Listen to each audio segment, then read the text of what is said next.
हरिओम। अब मैं आपको श्री साई सच्चरित भक्तिपूर्वक प्रार्थना से आपके सामने प्रस्तुत कर रहा हूं। गेहूं पीसने वाला एक अद्भुत संत वंदना। गेहूं पीसने की कदा तथा उनका तात्पर्य। पुरातन पद्धति के अनुसार श्री हेमाड पंत श्री साई सच्चरित का आरंभ वंदना करते हैं। प्रथम श्री गणेश को साष्टांग नमन करते हैं, जो कार्य को निर्विघ्न समाप्त कर उसको यशस्वी बनाते हैं कि साई ही गणपति है। फिर भगवती सरस्वती को, जिन्होंने काव्य रचने की प्रेरणा दी, और कहते हैं कि साई भगवती से भिन्न नहीं है, जो कि स्वयं ही अपना जीवन संगीत बयान कर रहे हैं। फिर ब्रह्मा, विष्णु और महेश्वर को, जो क्रमशः उत्पत्ति, स्थिति और संहार करता है, और कहते हैं कि श्री साई और वे अभिन्न हैं। वे स्वयं ही गुरु बनकर भवसागर से पार उतार देंगे। फिर अपने कुल देवता श्री नारायण आदिनाथ की वंदना करते हैं, जो कि कोंकण में प्रकट हुए। कोंकण वह भूमि है जिसे श्री परशुराम जी ने समुद्र से निकालकर स्थापित किया था। तत्पश्चात वे अपने कुल के आदि पुरुषों को नमन करते हैं। फिर भरद्वाज मुनि को, जिनके गोत्र में उनका जन्म हुआ, पश्चात उन ऋषियों को, जैसे याज्ञवल्क, भृगु, पराशर, नारद, वेदव्यास, सनक सनंदन, सनत कुमार, शुक, शौनक, विश्वामित्र, वशिष्ठ, वाल्मीकि, वामदेव, जैमिनी, वैशंपायन, नवयोगींद्र इत्यादि तथा आधुनिक संत जैसे निवृत्ति, ज्ञानदेव, सोपान, मुक्ताबाई, जनार्दन, एकनाथ, नामदेव, तुकाराम, खानहाम, नरहरि आदि को नमन करते हैं। फिर अपने पितामह सदाशिव, पिता रघुनाथ और माता को, जो उनके बचपन में ही गत हो गई थी। फिर अपनी चाची को, उन्होंने उनका भरण पोषण किया, और अपने प्रिय ज्येष्ठ भ्राता को नमन करते हैं। फिर पाठकों को नमन करते हैं, जिनसे उनकी प्रार्थना है कि वे एकाग्रचित होकर कदामृत का पान करें। अंत में श्री सच्चिदानंद सद्गुरु श्री साईनाथ महाराज को, जो कि श्री दत्तात्रेय के अवतार और उनके आश्रयदाता हैं, और जो ब्रह्म सत्यम जगम विद्या का बोध कराकर समस्त प्राणियों में एक ही ब्रह्मा की व्याप्ति की अनुभूति कराते हैं।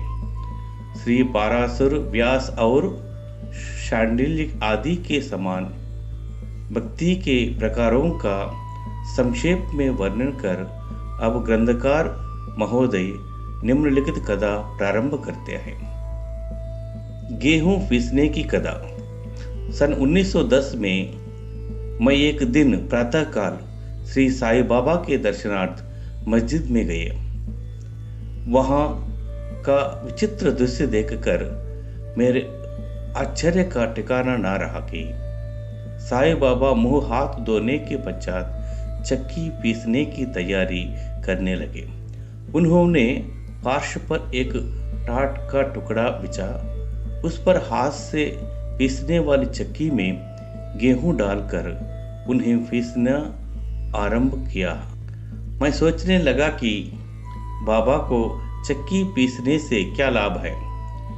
जिनके पास तो कोई है भी नहीं और अपना निर्वाह में भिक्षावृत्ति द्वारा ही करते हैं। इस घटना के समय वहां उपस्थित अन्य व्यक्तियों की भी ऐसे ही धारणा थी, परंतु उनसे पूछने का साहस किसे था। बाबा के चक्की पीसने का समाचार शीघ्र ही सारे गांव में फैल गया और उनकी यह विचित्र लीला देखने हेतु तत्काल ही नर नारी की भीड़ मस्जिद की ओर दौड़ पड़ी। उनमें से 4 निडर स्त्रियां भीड़ को चीरता हुआ ऊपर आई और बाबा को बलपूर्वक वहां से हटाकर हाथ से चक्की का टूटा छीन कर तथा उनकी लीलाओं का गायन करते हुए उन्होंने गेहूं पीसने का प्रारंभ कर दिया। पहले तो बाबा क्रोधित हुए, परंतु फिर उनका भक्तिभाव देखकर वे शांत होकर मुस्कुराने लगे। पीसते पीसते उन स्त्रियों के मन में ऐसा विचार आया कि बाबा के ना तो घर द्वार है और ना इनके कोई बाल बच्चे हैं और ना कोई देख रेखा करने वाला ही है। वे स्वयं भिक्षावृत्ति द्वारा ही निर्वाह करते हैं, अतः उन्हें भोजन आदि के लिए आटे की आवश्यकता ही क्या है। बाबा तो परम दयालु हैं, हो सकता है कि यह आटा वे हम सब लोगों में ही वितरण कर दे। इन्हीं विचारों में मग्न रहकर गीत गाते गाते ही उन्होंने सारा आटा पीस डाला। तब उन्होंने चक्की को हटाकर आटे को 4 समान भागों में विभक्त कर लिया और अपना अपना भाग्य लेकर वहां से जाने को आज्ञा दी। अभी तक शांत मुद्रा में निमग्न बाबा तत्क्षण ही क्रोधित हो उठे हैं और उन्हें अपशब्द कहने लगे। स्त्रियों, क्या तुम पागल हो गई हो? तुम किसके बाप का माल हड़प कर ले जा रही हो? क्या हो गई? क्या कोई कर्जदार का माल है जो इतनी आसानी से उठाकर लिए जा रही हो? अच्छा, अब एक कार्य करो कि इस आटे को ले जाकर गांव की मेंढ सीमा पर बिखरे आओ। मैंने शिरडी वासियों से प्रश्न किया कि जो कुछ बाबा ने अभी किया है उसका यथार्थ में क्या तात्पर्य है। उन्होंने मुझे बतलाया कि गांव में विषुचिका माने हैजा का जोर से प्रकोर है और उनके निवारणार्थ ही बाबा का यह उपचार है। अभी जो कुछ आपने पीसते देखा था वह गेहूं नहीं वरन विषुचिका माने हैजा थी जो पीस कर नष्ट भ्रष्ट कर दी गई है। इस घटना के पश्चात सचमुच विभीषिका माने हैजा की संक्रामिकता शांत हो गई और ग्रामवासी सुखी हो गए। यह जानकर मेरी प्रसन्नता का पारावार ना रहा। मेरा कौतूहल जागृत हो गया। मैं स्वयं से प्रश्न करने लगा कि आटे और विषुचिका माने हैजा रोग का भौतिक और पारस्परिक क्या संबंध है? इसका सूत्र कैसे ज्ञात हो? घटना बुद्धिगम्य सी प्रतीत नहीं होती। अपने हृदय की संतुष्टि के हेतु इस मधुर लीला का मुझे 4 शब्दों में महत्व अवश्य प्रकट करना चाहिए। लीला पर चिंतन करते हुए मेरा हृदय प्रफुल्लित हो उठा और इस प्रकार बाबा का जीवन चरित्र लिखने के लिए मुझे प्रेरणा मिली। यह तो सब लोगों को विदित है कि यह कार्य बाबा की कृपा और शुभ आशीर्वाद से सफलतापूर्वक संपन्न हो गया। आटा पीसने का तात्पर्य।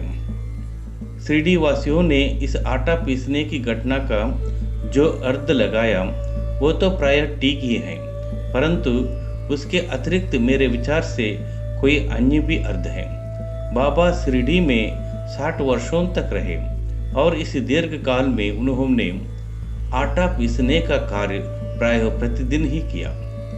पीसने का अभिप्राय गेहूं से नहीं, वरन अपने भक्तों के पापों, दुर्भाग्यों, मानसिक तथा शारीरिक तापों से था। उनकी चक्की के 2 पार्टों में ऊपर का पार्ट भक्ति तथा नीचे का कर्म था। चक्की का मुठिया जिससे कि वे पीसते थे वो था ज्ञान। बाबा का दृढ़ विश्वास था कि जब तक मनुष्य के हृदय से प्रवृत्तियां, आसक्ति, घृणा तथा अहंकार नष्ट नहीं हो जाते, जिनका नष्ट होना अत्यंत दुष्कर है, तब तक ज्ञान तथा आत्मानुभूति संभव नहीं है। यह घटना कबीरदास जी की उनके तदनुरूप घटना की स्मृति दिलाती है। कबीरदास जी एक स्त्री को अनाज पीसते देखकर अपने गुरु निपत निरंजन से कहने लगे कि मैं इसलिए रुदन कर रहा हूँ कि जिस प्रकार अनाज चक्की में पीसा जाता है, उसी प्रकार मैं भी भवसागर रूपी चक्की में पीसे जाने की यातना का अनुभव कर रहा हूँ। उनके गुरु ने उत्तर दिया कि घबराओ नहीं, चक्की के केंद्र में जो ज्ञान रूपी दंड है उसी को दृढ़ता से पकड़ लो, जिस प्रकार तुम मुझे करते देख रहे हो। जिससे दूर मत जाओ, बस केंद्र की ओर ही अग्रसर होते जाओ, और तब यह निश्चित है कि तुम इस भवसागर रूपी चक्की से अवश्य ही बच जाओगे। श्री सद्गुरु साईनाथार्पणमस्तु। शुभम भवतु। हरि ओम।